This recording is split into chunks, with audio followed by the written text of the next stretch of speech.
Welcome to the Arsenal Show. We are live and we've got the regular crew in tonight. We've got Steve. How you doing, Steve? Yeah, how you doing, mate? Hello, everybody out there. All right, and we're joined by Jerome Marks. How you doing, Jerome? Yeah, very good, man. All good. All right. We've got plenty to discuss tonight. First and foremost, I know you've already spoken about it, but a tough game, first game of the season, under everyone's watchful eye. And Arsenal delivered a 2-0 victory against, we have to say, is one of our bogey teams in Crystal Palace. But we got through it, clean sheet, and a couple of standout performances as well. Steve, what was your thoughts on the game before we go forward? Yeah, very, very satisfying, get my teeth in performance. First game of the season. Difficult place to go to, Crystal Palace. You already said they're our bogey team, but we look very sharp, popping the ball around right from the off. Fantastic movement off the ball. We'd seen it in pre-season friendlies, and we was hoping that it was going to be brought into the first game of the season, and it was. Jesus, he was excellent. Zinchenko, he looked like he played for Arsenal for years, and not someone that had just, been brought in and had to settle in. He looked fantastic. I mean, I didn't think they could get near us first half. I didn't think Crystal Palace could get near us, and I think I said to Jerome on the show the same thing in the post match, that all they could do was revert to kicking us, and that was their only way of stopping us, because we was already popping the ball around. We were so quick, the movement, it was fantastic. I mean, Martinelli, so dangerous. He got his goal, assist from Zinchenko. It was great to see. I mean, not to keep going on about Jesus Zinchenko, because we spoke about him a lot recently, but unbelievable. I mean, 2 signings. I don't know. They could go on to be the 2 best signings of the summer for any club, anywhere. 2 Premiership winners, ready winners, signed, just excellent. And I thought, the whole team performance was, fantastic, from defence to the midfield to up front. Very, very little I can say negative about that game at all. I know we sort of tired off in the second half a bit, but then it was great to see our defenders came into the game and see what they was made of. It was nice to see, and we'll talk more about it later. I won't go too much with him, but William Saliba, I mean, wow. We'll talk more later, I suppose, but yeah, incredible, mate. Very, very happy. Right, and Jerome, it was a standout performance of you, and what do you think was different about Arsenal's performance against Crystal Palace that they'd not done in previous times? Because it's a tough place to go to. It's one of the more European grounds with the atmosphere you get over there, especially in the home style end. Yeah. So I think ultimately what won us the game was our start. I think if we don't start like that, I don't think we win the game. Putting them under a lot of pressure early on, getting a goal when we were on top, and then being able to sort of defend. We were by no means perfect, but that quick start, I think, won us the game. Gave us a little, very small cushion. There were lots of sort of tense moments. I mean, it was hard to sort of enjoy the game after our goal because we were defending a lot, but you cannot ask. I know we all want to be perfect and play a perfect game, but in reality, that doesn't really happen. And first game of the season, you cannot ask for more than that, really. So I think we do know Arteta likes to start quick, and if that is a sign of things to come, then that's a very positive sign, I think. Yeah. Let's get on to him now. Steve, William Saliba, pretty much every single podcast you see, every single radio station, you've got TalkSport talking about him. The people were through gritted teeth are saying that this kid looks like something special. How assured was his performance against Crystal Palace? I'm going to use Jerome's words. I'm speechless. I'd never thought that this was going to be. We was going to see this from him. I knew he was decent. I knew he was good. I didn't know he was that good. I said last season I could see Gabriel being the next Van Dijk, and I still think Gabriel's going to be a great defender, but he ain't going to be as good as him, as William Saliba. This kid, after 2 games, well, not 2 games, 1 game, seeing him in the friendlies, is a Rolls Royce of a defender. Arteta sending him out alone. Well, I've heard it was actually, I'm hearing it was Edu who wanted to send him out on loan. I don't know about that, but either or, what an incredible decision, what an amazing decision. He's came back, he's a Rolls Royce. He's strong as an ox. People just don't get past him. He's as quick as a cheater, if you like, a panther. He didn't lose a tackle on the ball. He's assured, bringing it out. He's incredible, and this year, 2 years, I think he's going to be world class. I think this kid will get in any team in the world. Rio Ferdinand, people have laughed when we've put his name against Rio Ferdinand. Manchester United fans will laugh and go, Rio Ferdinand was the greatest Premiership of all time. Yeah, we know that. He is. I can see this kid matching him, Kieran. I'm so excited. I can't wait for the next game. It's very rarely when you watch a game, you look at centre halves and get excited to watch a centre half play. Yeah, we all know, like we go back, I think the last one I can really think about was Sol Campbell. I used to get excited to watch him play football. I used to go over to Arsenal and watch him. Normally it's your Odegaards or people up front, and we do get excited over there. But William Saliba is like something I've never seen in an Arsenal defender before. I'm trying to think of one, and I can't. I can't think of one. He could go on to be the greatest Arsenal defender of all time. Seriously, I think he's that good. All right. Jerome, how'd you top that? Yeah. I'm glad I went first. Yeah, I've got nothing to add. What I will say is that we've been on Sky a lot, and all these other TV channels, and we've had Carragher and Neville commentating on Arsenal a lot, especially the last couple of years with Gabriel. Like Gabriel's been with us for 2 years, and he's been fantastic for us, right? But not in those 2 years have Neville and Carragher ever waxed lyrical or given such high praise as they've done to Saliba the other night. And I think that when they're giving us praise, those types of people that normally quite enjoy bashing Arsenal, I think that says it all really.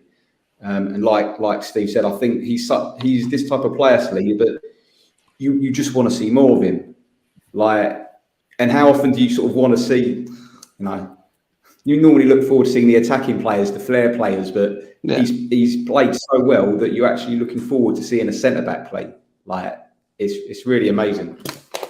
Yeah, no, definitely. What do you do with Ben White then? So, because Steve, you mentioned that you said that Gabriel could be as good as Van Dijk. And then later on in the season, you've also spoke about how Ben White has played the better defender in the latter part of the season last season, and really started to shine.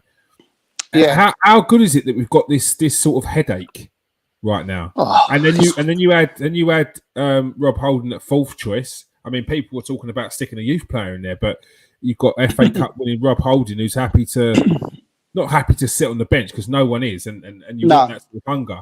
But he's there's a role in the team for him as well. It might not be playing it week in, week out, but if anyone's watched that All or Nothing, there's definitely a role in that team that Rob Holding is playing and doing well. Yeah. He is doing well. But this is what we want. We want competition. We want, the more competition we got, the more better players that we've got. the more successful we will be, and the more successful they will be, and the better players they will come. Ben White is a fantastic defender. The thing that we've got, Ben White's got on his side, it's not all right. Okay, Saliba's come in. That should lift Ben White's game as a centre half anyway. So that should make him fight more. But what Ben White's got on his side as well is that he can play right back. Yeah, we can move him out there, and I think he did a decent job against probably one of the most hardest people to mark, in the Premiership on his day in Wilfried Zaha. I thought we did quite well. I thought it was a time when he got a little bit outpaced, but it don't matter if you're a rampaging right back, you're going to get outpaced by Wilfried Zaha, and I've seen that a few times that he had that put against him a lot in the Crystal Palace game. But think about it. You have to. It's Wilfried Zaha, but I think Ben White. He's they're all going to have to fight.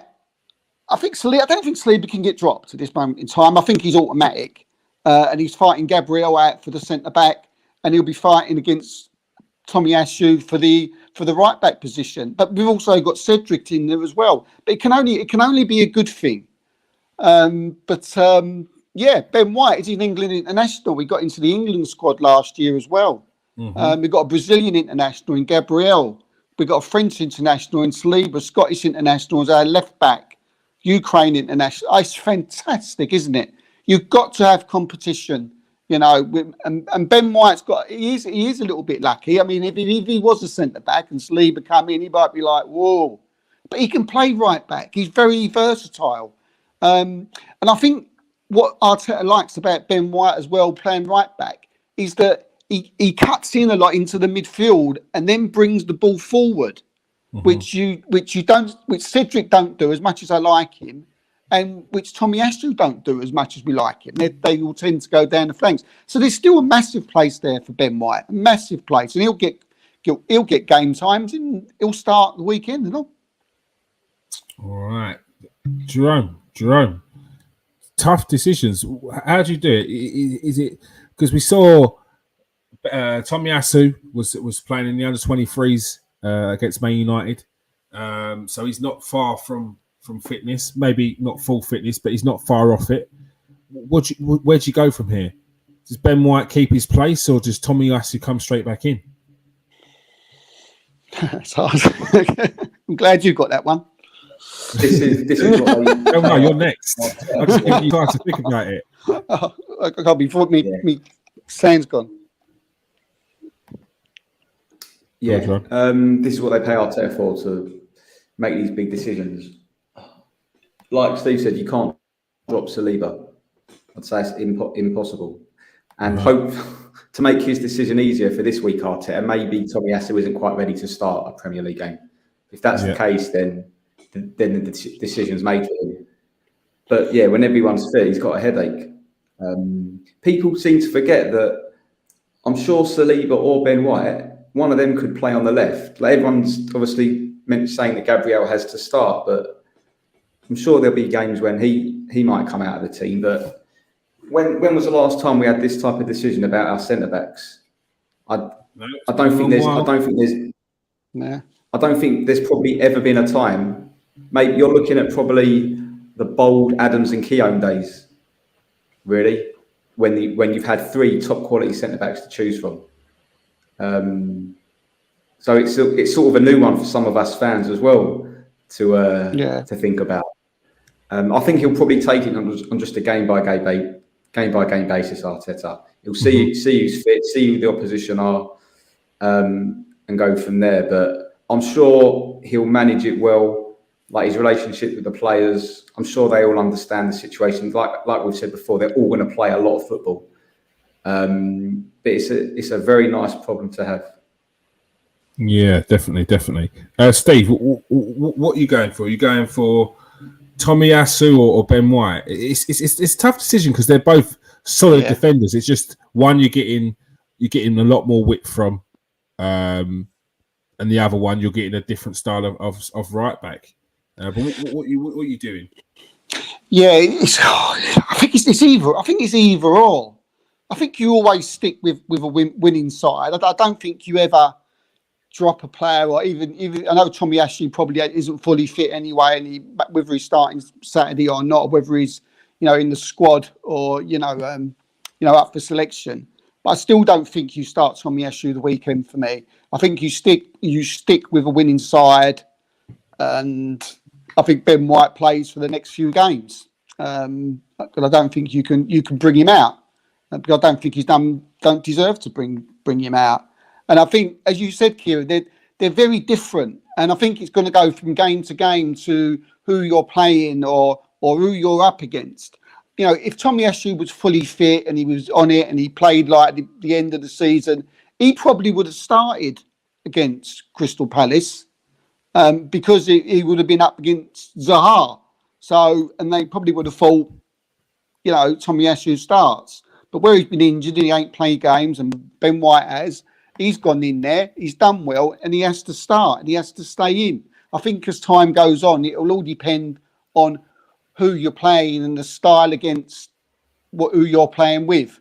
But up at the moment, mate, I'd stick with Ben White and just for the next few games, see how it goes.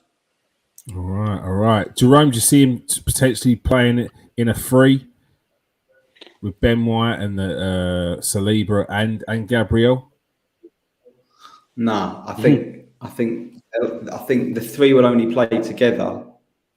No, I don't think you mean like a 3-5-2 or a 5-3-2 in that sort of formation. Mm-hmm. Yeah, no. Wing backs, mate. Zinchenko, no. And then potentially Saka needs to be higher up the pitch. I don't think he'll do that. Maybe on the odd occasion if he's playing against a team that play with that formation, but that's not his favoured formation, is it? 3 centre backs. Yeah. So we might see it, but very, very rarely, I think. All right. Back onto Saliba. If he's playing so well, he's going to draw attention to himself and some prying eyes. But it's a contract situation that they need to look at. We're waxing lyrical about Saliba week in, week out. He's probably the most typed in player of the weekend. But with that is going to come people that want to buy him. And with 2 years left in his contract, Arsenal are in a dangerous situation. Obviously, they've had to show Saliba that he's part of the team to prove that he made the right decision to be loaned out and then be brought back. He's come straight into the team. But what goes on now, Steve? Like, how do they make sure that Saliba signs that contract? They've got to sort this out ASAP, and I'm pretty sure they'll be sweating until he's put that signature on that dotted line, because this is a massive one for Arsenal. To me now, this is more important to get done than what Saka is. As you've already said there, you could guarantee your Real Madrid, your Barcelona, your Bayern Munich, they've already spotted him. They've already got a little note and stuck his name down on their little pad in the corner. They're watching him now. We've got to get this sorted out now, ASAP. And that's one reason why we got to play him every game. And they've got I don't know. I mean, how old is he? How old is he? Saliba? 21. But I know what people say, like, you got to be careful what you pay youngsters or young kids, and you've got to give this geezer whatever he wants. I would not normally say that about anybody who of sort of an age of 21. I'd always say, well, no, you've got to be careful. That this kid's too good. He's too good. He's now Arsenal's prize asset to me. I can't, wax lyrical enough about him. Got to get this done. As I've already said, he's noted down on every single top club in Europe's side. Right, they're going, we want him. We want this kid for the future. French international, player of the year last year, smashed it at Marseille, walked into the Premiership like nothing's happened, running the show. they're going to want him. They're going to want him, and Arsenal have got to put like a release clause on his contract of like something like £2 billion or something, and then you can have him, and something ridiculous. You know, they do, don't they? These foreign clubs, they do things like that. You know, whacking ridiculous. Couldn't they? Didn't they? Yeah, we should do the same, but it's got to be done. It's got to be sorted out ASAP. I mean, I know the second one is very important, but look, this one's got to be done quick. Well, if it doesn't, we've got Melvin on the case. I've got a mate that can forge signatures. What more do you need?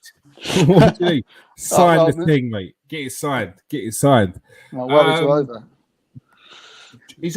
Steve says, give him everything he wants. Arsenal are currently working on a pay structure which stops that kind of stuff. Jerome, do you think it's more about money, or do you think it's more about showing the kid that he's a part of this squad and it's not just a flash in the pan?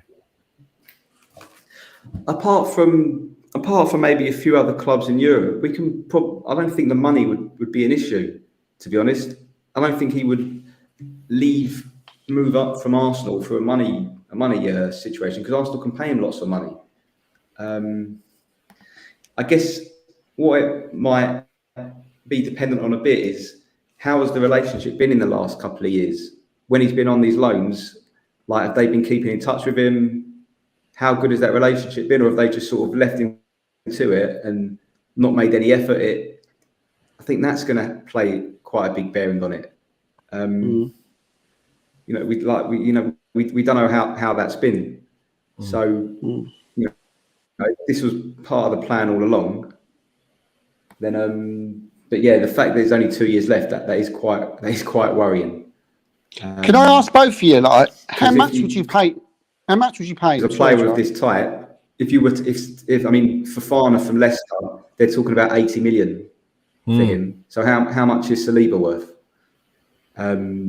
Like, to buy a player of this quality.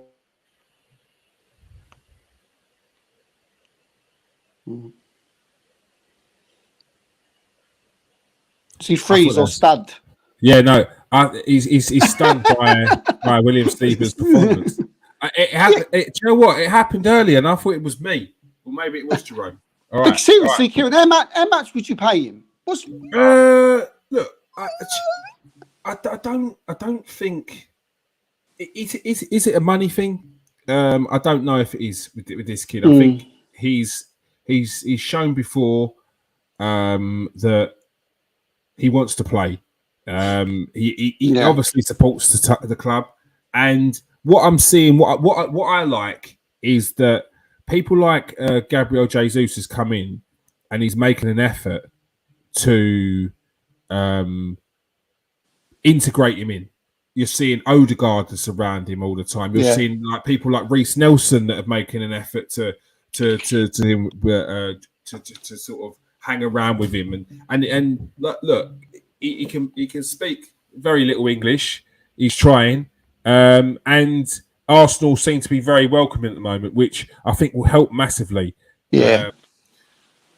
With regards to money, I think Arsenal are doing the right thing with regards to, because I saw how much Emil Smith Rowe earns, and I saw how much Saka was earning, and I saw how much Martinelli was earning, and their progression in pay seems to tie in not just the fact that, like, last season and the season before they've been our main players, especially in Saka, but it ties in with how much they should be earning retrospectively on their age as well. So it doesn't feel like Arsenal gone crazy and gone, okay, Saka, you've been our star boy for the last 2 seasons. We're going to give you 200 grand a week. So then there's nowhere to go for him. Like, and we've seen players before where we thought that money ain't going to ruin them, and then lo and behold, they've got their money and they're just tailed off. Now, do I think that it's going to be Saliba? I don't know. I don't know his mentality as a player. I don't know what's motivating him week in, week out, whether those things are sort of in his head. But I wouldn't go so crazy. Like, give him what he wants. Yeah, depends what he wants. Like if his agent's going silly, then you need to bring him down and bring him back down to earth because he ain't made it. He's had a great start. He's had a great preseason, but when we're talking about the levels that we've thrown in names like Rio Ferdinand, Virgil van Dijk, and yes, all these players have potential, but it's all about consistency. It's all about consistency, making sure you're consistent with your performance, making sure you don't get injuries. Because Virgil van Dijk barely gets injured, and when he does, you're like, flipping hell, he is human. Same with Rio Ferdinand. It was only towards the end of his career in their locker. They're consistent on the pitch. They don't get injured. They're model professionals. They're not in the papers for the wrong reasons. And it's like, this is a world-class player. All that together makes them that world-class player. And I think he's got the potential to. I've said it many times. And I think it's what if we give him a contract and by the time it gets sorted, let's say he's on 60, 70 a week. I think that's fair for a 21-year-old who's there's still room to go. There's still on your next contract is 120 grand a week. If the trajectory is still and the development's still there, then we can talk about 150 grand. And by then, if he's still here, which I hope he is, and his development is still up there, and we're talking about a 200 grand defender, then I'll pay it all day long because it means he's one of the best in the world. So, that's my response to that question. I mean, they made mistakes. They pay Ainsley Maitland-Niles. They pay him 55 grand a week for doing nothing. I think part of Ainsley's part of the thing what Arsenal do is they pay additional bonuses on loyalty per year. So you might get a 10-15% bonus increase on your wages because you haven't asked for a transfer and you've got the next contract. So that's why you saw players like Nicholas Bentner on silly money because he was there for a long, long time, never asked to leave. It's the same way you see people like that you can't get off the books, and you think to yourself, how the hell have they? Because year on year, they've stayed there. Bellerin's on 100+ grand a week, but that's because he started off on 10-15 grand a week, then year per year, each contract, each club that is interested in, Like so, I think yes, give him the money. However, don't give it to him at all costs because we've seen with our previous experience that we can't afford to give at all costs money to people because you said about Ainsley Maitland-Niles, like how much was loyalty. I mean, how much would Ainsley Maitland-Niles take for leaving? Oh, mate, I do grams. Honestly, I think Ainsley's an okay player. I think Ainsley's a championship player, if I'm honest. I think at best he could push for a position in a Premier League team. Like if he's consistent or a couple of years in a championship.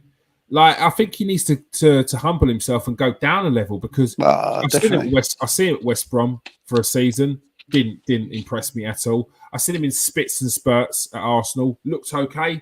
Looked half decent in games. Looked good in games. But it's moments. It's here and there, and you can't be a player that's just 1 in 15. You can't. No. What sort of career is that in the Premier League? It's no way. No, you're right. Yeah. Jerome. Yeah. So what would you do with Saliba? So I was laughing because I've seen the comment about El Neni.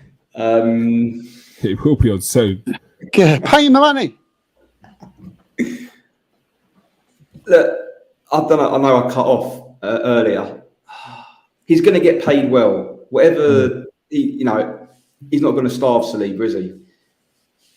You just got to be sensible with it. I think if it comes down to money, then they're probably at the club for the wrong reason. Yeah. And I think Mikel Arteta would spell that out very early as well.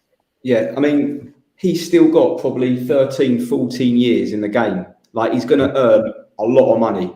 So the next couple of years, the next 3 years, it's hard to think about for us, like how much money this is really, but it shouldn't come down to money, to be honest with you. And if it does, it's hard. It's hard. Yeah, I hear what you mean. I hear what you're saying. So, Steve, Saliba starts for you. Yeah. Ben White at right back. Gabriel and Zinchenko. At the moment, yeah. Yeah, at the moment. And what's your thoughts on Zinchenko's start to his Arsenal career, Jerome? Yeah, so defensively, he's not the best, is he? I think one-on-one, I think he can get beaten quite easily. But obviously, on the ball, he's fantastic. He offers us a lot more than Tierney on the ball. Keeping the ball comfortable in it, being able to spray passes that Tierney can't really do. Tierney's very much sort of keep it safe when he's on the ball, but he will make these bursting runs down the line. So he's got a bit more to his game, and he has settled in very quickly. And it'd be nice to see him at the Emirates, seeing how he gets on. But he's settled in fantastically well. Yeah. Steve, impressed with Zinchenko's start? Oh yeah, as I said at the start of the show, he impressed me, immensely. Came in. I shouldn't be really surprised because he's played in Man City in the Premiership and he's won Premiership trophies. He's got to the, latter stages, to the Champions Leagues and been a starter for 2 campaigns. So we shouldn't be surprised. He came in against Crystal Palace and he just hit the ground running. As Jerome said, he's excellent on the ball. He was screaming, he was shouting, he was pointing. You knew when he was making a mistake because you could see him talking to himself, moaning at himself. He wasn't happy to be taken off, which I don't know if it was because he was getting taken off or he wasn't happy with his performance. But for me, his performance was second to none. I still thought Tierney did well when he come on. I thought he did well when he come on. So that was pleasing to see. Having those two on the left side there, that's going to be fantastic going forward. But he's going to offer us so much more than what we've had in the past because he's so versatile and he can play in a number of positions. It's does he look at him as Arsenal's number 1 left back? I think he might. And I still think we need something in the midfield. Because I think there was times in the game when we sort of could have got on the ball a little bit better. And as towards the end of the game we tired. I noticed that Zinchenko moved in when that happened, and Xhaka moved to left back before Tierney came on. That was something that I noticed as well. So whether that be something that will be sort of nailed in going over the season, we'll see a lot more. But yeah, his crossing's good. His header across for the goal. Good. When he crosses the ball, I'm like, this is going to someone's toe. When Kieran Tierney crosses the ball, Kieran Tierney puts it into an area. When Zinchenko puts in the ball, he puts it on someone, on a plate to someone. He puts it to someone. Tierney gets a lot of crosses in, but they don't. I think as you said, I just think he thinks I'm going to get it in the box. Yeah. And someone's get on it. And to be fair, that's probably what he's been taught because that's what you get taught as a youngster. You put it in the area. Yeah. How many crosses did you get in today? Not enough. All right, sort it out. Get your crosses in. Yeah, don't hit the first man. That's what you get told. Whatever you do not hit the first. I played. Yeah, I was a winger. That was my position, my whole sort of footballing life, and that was what I was told right from the off. Whatever you do from a corner, whether you're going down with your crosses, do not hit that first man. But yeah, his crossing's fantastic, and if that's just a cameo appearance that first game, like Jerome said, I can't wait to see him going forward, especially at the Emirates. Yeah, and I think he tailed off a little bit when everyone else tailed off. Like it was quite evident. Like we started to blow out a little bit. I think three more games into the season, you'll start to see full fitness. Yes, he's not the best defender, but we talk about all these other players and right backs especially, or full backs especially. Sorry. and we talk about how good they are, and then we're not really talking about the defensive side of the game because the fullbacks nowadays they have to be they're like another winger. Zinchenko, what he's doing is he's also cutting in, and he's being an extra man in midfield, which is really good. It's the tactics that Arteta's using with him is I think will really stand out by the end of the season. I think he's going to be a key player in our team. You saw by the amount of crosses he put in, and the header for the assist seems to be getting unnoticed. But Zinchenko's header was quality, and I'm very excited to see what more he could bring to the team. All right. Let's get on to it. Brooke Norton-Cuffy signed a new deal, which ends speculation to any sort of exit for him. He had an excellent season last season on loan at Lincoln. Do you think there's any possibility that they're sort of not bringing in a right back? It's because they could sort of keep Cedric in there for another season, hope that Tomiyasu doesn't get as many injuries. So maybe potentially a Brooke Norton-Cuffy in a season or two to be that backup to a Tomiyasu. What's your thoughts on that, Steve? Yeah, I mean he's a quality young footballer, but at the moment we are a little bit blessed over on that right hand side. But he's certainly someone that we needed to get signed up, and we have got signed up. I've heard a lot of good things about him, so it was pleasing to see that he signed on the dotted line. But yeah, just going back to what I said. We're bottled up over there at the minute. Cedric can play over there. Ben White can play over there. Tomiyasu can play over there. Did you say he was out on? Is he back at the club now? Yeah, he's back at the club, but I don't. I think I'd send him out on loan. Yeah, because he had a league. He was in League One last season, so the progression should be to find him a championship team. Yeah, I think that's paramount. I think that's 101, as they say. I think that's what they've got to do, because again, players like this need game time somewhere. Again, maybe back to Lincoln or somewhere else, maybe even a championship club. Bring him on. But yeah, certainly a quality player, young player. It's great that he's been signed up. Get him out on loan, and definitely one for the future, mate. Yeah, Jerome, what's your thoughts on Brooke Norton-Cuffy? Yeah, so I did watch all the clips of him when he was on loan at Lincoln. He looked amazing, really. And then I did see him in the youth tournament, the Euros, for the England under-19s, and wasn't as impressed as what I saw in all the clips. But yeah, we're not in a rush in terms of right back. We've got people that can play there for this season, and if Norton-Cuffy was with us this season, he probably wouldn't play at all. So it makes sense to put him out on loan and get some experience. So I'm sure they're working on that, and something will be announced probably before the transfer window closes. Mm-hmm. All right. Next up, Arsenal potentially looking to bring in a winger as an option for backup for Bukayo Saka. They've still got to get the likes of Reece Nelson off the books and Pepe off the books. However, this player was brought in as a one for the future. Edu said that we need to be careful with Marquinhos because he needs time to adapt to the league.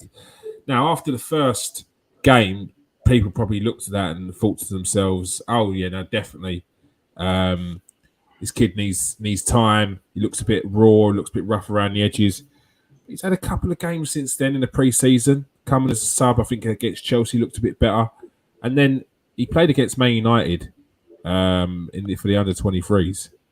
And pretty much set it alight. I think every clip you see on the highlights, this kid's involved. Steve, could Arsenal potentially save a little bit of money? And like Martinelli, they thought that he would be a one for the future, but he kind of forced his way into the first team. What's your thoughts? Yeah, I mean, he's a top talent with, he's got a beautiful left foot, hasn't he? Which definitely someone who could, very soon put on the pressure of, Bukayo Saka, I think. And you're right, he could save us a lot of money. I mean, 19 years old, I think he is. But I mean, he looks about 15. when I looked at him, he looks like, I was like, God, who's this player? He's so young. He was, it's Marquinhos. He's like, wow, but he's quick, he's bulky, he's like, strong. Stocky, stocky, but he plays above his age. I think when he's on the pitch, you don't think there's a 15-year-old on the pitch. You may even think there's a player above 19 years old on his pitch. But he can play on the left, mate. Can't he? He can play on the right. I think he's better on the. I know you said about new Martinelli, but I know he can play left and right. But I felt with just like in clips I've seen that he's better on the right because he's got such a wand of a left foot that. Maybe cutting inside and leave either then he can like take a shot or cross the ball into the box, one of the two. But yeah, look, I mean, quite a quality football and in that recent under 21 game against Manchester United, I mean, he ran the show and not only that, the game against Chelsea, the Florida Cup, he got quite a good run in that. And he was. I thought he was very good in that. Yeah, he looks a lot sharper when he was over in America because the first game I think it was over here, and people said that he needs. That's when Edu's comments about he needs time. You need to look after him. Basically, don't judge him right now. But when he went to America, he seemed to sort of get into the groove of things. Yeah. Maybe he's a bit raw. Maybe he's not there yet. Maybe they don't feel that he's. Because obviously they see him in training and that. Maybe they don't feel that he's ready to take over from Saka or give Saka a rest or when Saka's injured. And they have been looking for a right-hand-sided player like we was in for Rafinha. But it's certainly something to think about, isn't it? When you think that 65, 50 million has been touted about for players we're looking at. I'd like to see him give it a go personally and put our money somewhere else. Yeah. Now the comparisons to Martinelli was purely just because I thought he was brought in as a once in the future and he kind of forced his way in. Jerome, you watched the highlights of the Man United game. He looked quite impressive. I think he was involved in pretty much every goal, weren't it? And like a hat trick of he got 2 assists and then he scored one himself. Yeah, definitely very, very impressive in that game. Without putting a dampener on it, I think it's very hard to judge a player for our first team based on what they do for the under-23s. I think Bellerin could be an example of that, where he was absolutely smashing the under-23s. Yeah, played for the first team in the Carabao Cup at home to Sunderland, and for me looked just sort of miles off it. What I think last season has taught us, or maybe not taught us, but highlighted, is that we need the gap between our first 11 on paper and the players beneath that to be as small as possible. And I think that's probably why they were going for Rafinha, because if Saka doesn't play and Rafinha plays instead of him, you're not really going to notice much of a difference, really. It's a small gap. Style of play rather than a difference in quality. I think if your backup for Saka is going to be Marquinhos, I think that is a big risk. I think we're not in the position anymore now to start taking risks like that. I think we need to be as certain as we can that the backup is going to be as good as possible, because the competition that we face is so tough. Like Richarlison is basically Spurs' sort of fourth choice forward player. You've got Kane, Son, Kulusevski, and then Richarlison. Yeah, we sort of need something similar to that. Liverpool got the same, didn't they? We've also got Smith Rowe and Martinelli on the left. It's Saka and the other player from the right, and because of how stiff the competition is, you really need to go big in those forward positions.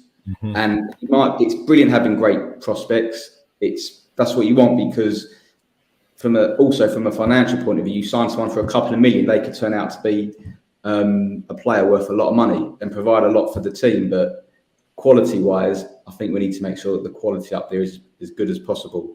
I'm sure he'll get run-outs in the Europa League, but if Saka's unavailable for Man City away, I'm not sure Marquinhos is the guy you want coming in playing that game. Because that's what last season showed when we had the Newcastle and Spurs games at the end. Once you dip down into the second tier, unfortunately, you're 1-0 down before kickoff. So unfortunately, our second tier costs £70 million, and last season was just the worst I've seen. Any game that Pep's ever played. Yeah. I think Richarlison was just glad to get out of Everton, wasn't he? Really? yeah. I think he would have gone anywhere. I think he done his time, didn't he? He definitely done his time there. Yeah. It's difficult, isn't it? To get we've spoken about it before on the show, how difficult it is to bring someone in and tell them that they're backup. If we would have bought in Rafinha, it makes you wonder where he'd go, wouldn't it? And I'm sure Rafinha would have been told that if he was coming in, that he starts. Yeah, I'm sure he would have done. Which is what you tell them. And so they get there, and you say, "Yeah, you got to earn your spot." Which is fair enough. But it remains to be seen what they do, because Arsenal like to keep things under wraps. All right.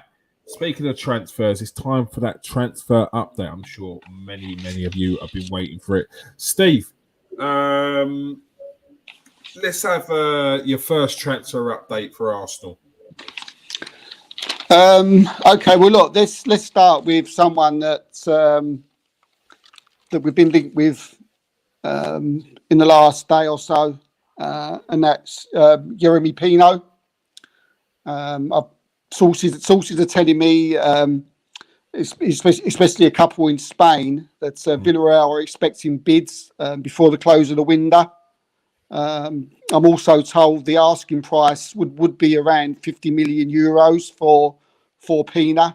I don't think Arsenal will be paying that for a 19-year-old. I was going to say 19.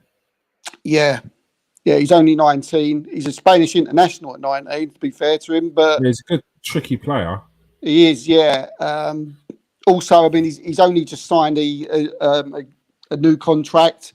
I mean, last year. I mean, and that expires in 2027. So you can see why they want 50 million for him. Actually, I was told 50 million plus. Liverpool have been looking, but again, not this season. They someone that they wouldn't be buying. They'll be looking even at some probably round about next season. Probably if Salah let to someone to support him, but definitely not this season. Look, he's a top player, but he's not in the Bukayo Saka class. He's not there. I mean, he's like you just said, Q, and he's very skillful. He can play ball. He's magical in possession. He's very intelligent. He's brilliant for managers who like shape to their teams. He's like, he's very, very good, and he's quality. He's a star player, and Villarreal think very highly of him. But again, we've just been speaking. We also have Marquinhos as well. So similar age. Putting everything together, adding to it, talking to some big sources, Arsenal sources, they've not heard nothing about this, and nothing really major has come up about it. So I wouldn't put nothing on it yet. All right, Jerome, you had a little look at him. What was your thoughts on him? Yeah, I'll tell you who he reminds me of. His movement, the way he moves, the way he sort of goes past people. I know people have been comparing Martinelli to Alexis Sanchez, but for me, this guy here, the way he moves is like Alexis Sanchez. Super, super quick over the first 5 yards. Not so much long distance dribbling with the ball, but taking it past players, Very good in sort of tight spaces. He's only very slight himself. But he's done so well. He's basically been a regular pretty much for 2 seasons at Villarreal, and he's only 19. As Steve said, he's broken into the Spanish squad. He looks like an excellent player. So yeah, I think we'll hear a lot of him in the future. This Jeremy Pino. All right, maybe not Arsenal, but definitely one to watch. Steve, have you heard anything on Hector Bellerin, who's looking like Arsenal potentially going to be terminating his contract? Yeah, it's pretty much that. We said on the show a couple of weeks ago when we spoke about Hector Bellerin, we knew that he didn't want to be at Arsenal. We knew he didn't want to. His love was Real Betis, and that was the only place where he wanted to be. He had a fantastic season there last season, so well done to him. And we was amazed when Real Betis come back and said that they more or less didn't want him. But we even said that was a load of old rubbish. Of course they want him. It's just they're just playing a game with Arsenal. And since then, there's been more talks with Betis, and I feel that that's going to happen, and he's going to end up at Betis very soon. And as you said, mate, they're in a process, they're in talks, and both in agreement to terminate his contract. So it looks like finally Hector will be on his way. All right. Well, good luck, Hector, because I liked Hector Bellerin. I like him. He's a good guy. He's a good guy. What you got next, Steve? Well, there's been some rumours again about Pedro Neto. His name has raised heads, and there's a lot of talk on Twitter and all the social media outlets about him. Again, there's not really a lot I can add as a connection towards Arsenal at this stage. He's another one similar to Pino that's just signed a new contract until last year, until 2027. He said he wants to stay at Wolves. He's been quoted saying he wants to stay at Wolves and he wants to win things at Wolves. I don't know what he's just come back from a long-term injury, and they offered him a contract straight away, didn't they? So that's a bit of loyalty he probably wants to show. You've literally took the words out of my mouth, mate. He's actually been quoted and said he feels he owes them after sticking by them in his family during his injury. So you're spot on, mate. And yeah, like I said, he's signed a contract until 2027. And again, I can only think you're right again there, Kears, by saying that he's probably done that because of the being loyal to Wolverhampton Wanderers. The only thing he's got wrong there is that he wants to win things with Wolves. We can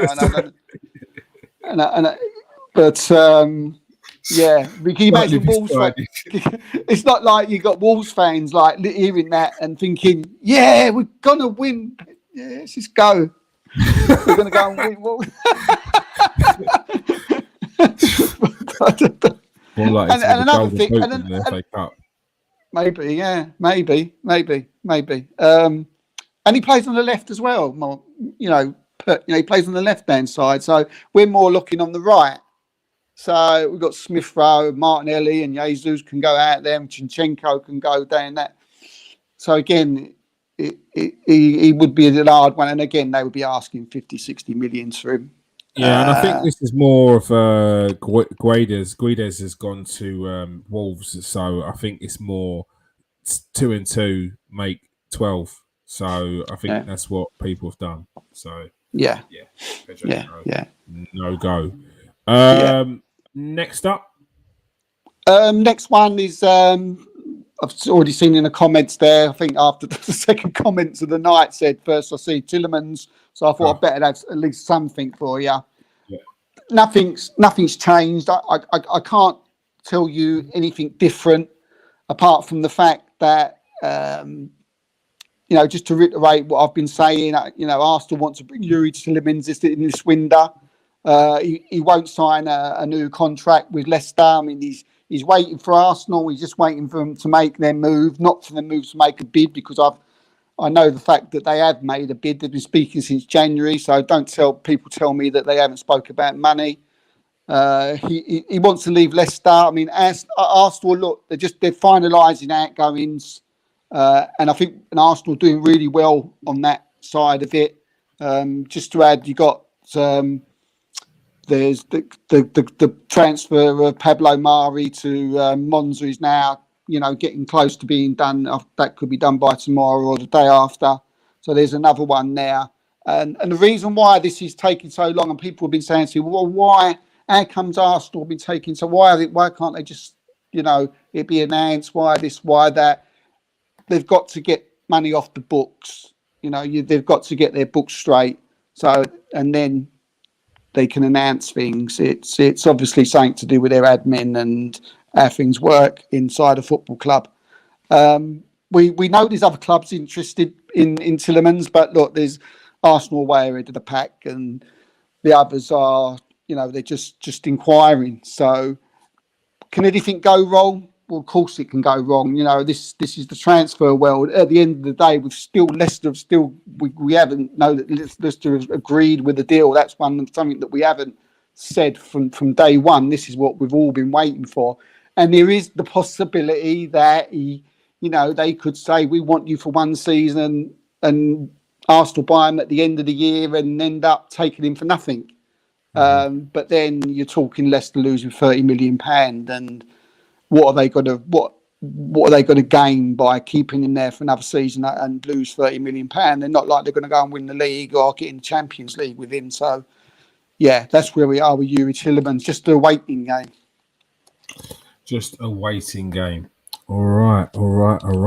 Well, that is all we have time for.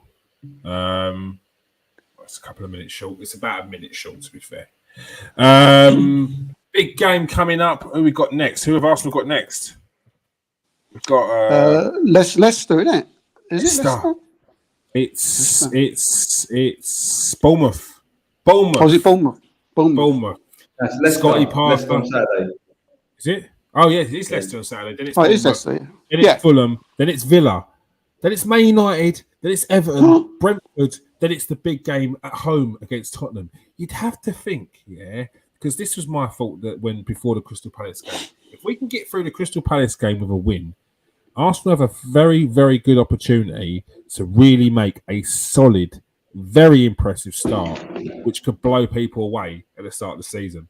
We've got the Crystal Palace game out of the way. That is what I think our hardest game will be up until we come up against Tottenham or Man United away.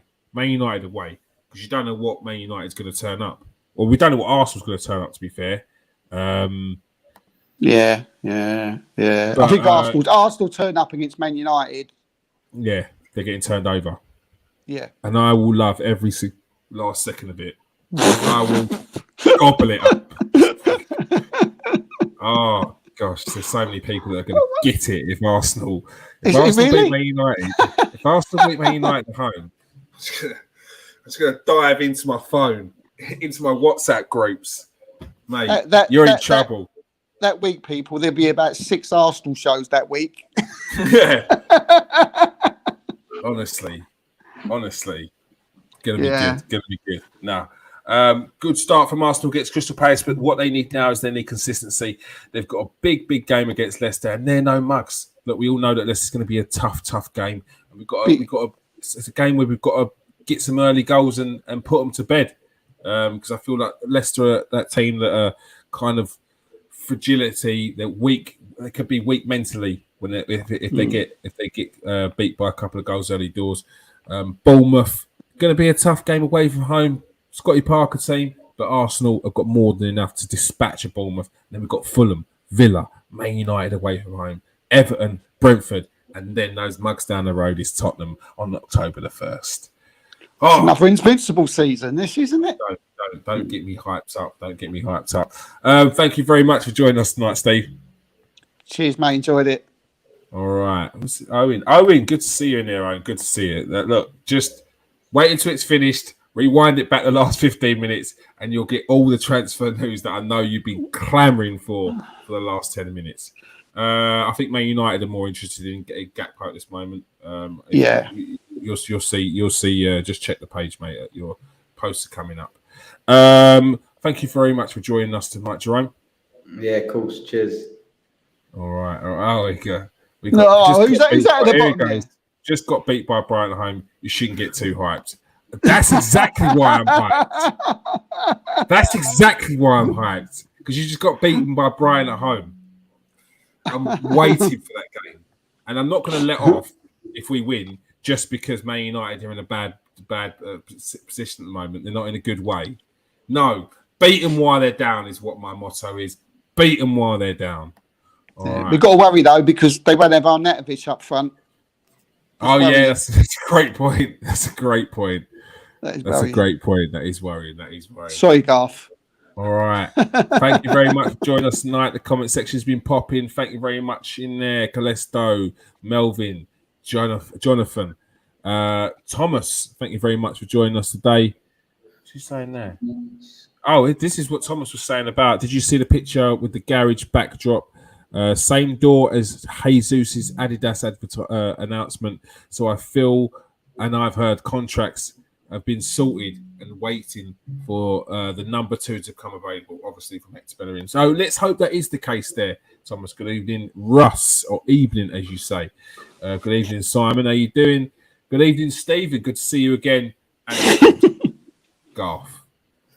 Flat track bullies. He said, no, Paul the thing is, Paul Merson gave it the flat track bullies, but like I was happy to take that last season because we came from a season where we were 8th. So if we're flat track bullies, that means we're beating the teams we should be beating, which we weren't doing before, and I'll take that. That's progression.